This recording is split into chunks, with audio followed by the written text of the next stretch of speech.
Tout à l'heure, vous avez évoqué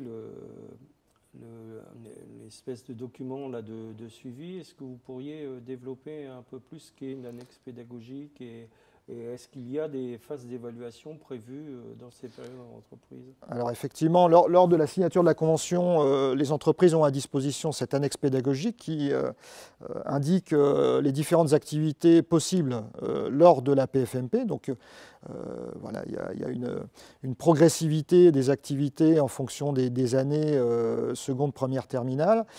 Les élèves partent ensuite en PFMP avec un livret d'accompagnement qui va permettre aussi de les évaluer tout au long de cette PFMP et de faire un bilan lors de la visite de l'enseignant visiteur, hein, parce que ce n'est pas forcément l'enseignant référent qui fera la visite. Donc ici, dans mon établissement, on nomme un enseignant référent qui va accompagner le jeune pour la recherche de la PFMP et un enseignant visiteur qui pourra être l'enseignant référent, mais qui pourra être aussi un autre enseignant qui va relever ce livret de suivi de la PFMP et qui va permettre l'évaluation finale.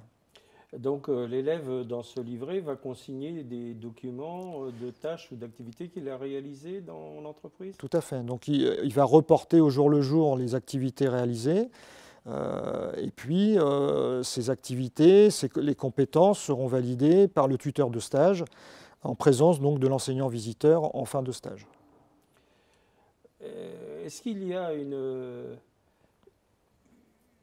une manière de construire le livret de stage ou est-ce qu'il est réglementaire et comment, on passe en fait de la compréhension des objectifs pédagogiques à l'activité dans l'entreprise? Est-ce qu'il y a un travail à faire avec les entreprises d'accueil pour comprendre en fait ce qu'est la philosophie du livret? Alors, la base du livret, elle est tirée des référentiels, hein, des activités préconisées par le référentiel. Ces référentiels sont coécrits avec les branches professionnelles. Donc les termes employés dans ce livret qui ressort des référentiels est normalement compréhensible par les professionnels, parce que ça a été coécrit avec eux.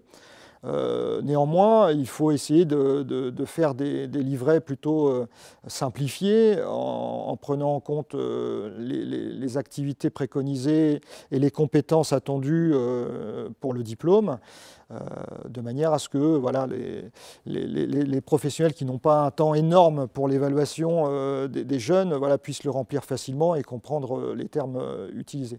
Après, le livret n'est pas le même sur les 3 années. Effectivement, en classe de seconde, on va attendre l'élève plus sur une attitude professionnelle, hein, puisqu'il démarre dans la formation. Et en première et terminale, on va accentuer sur la compétence professionnelle pure. Voilà, donc sur ce qu'on attend de lui en PFMP en termes de compétences professionnelles.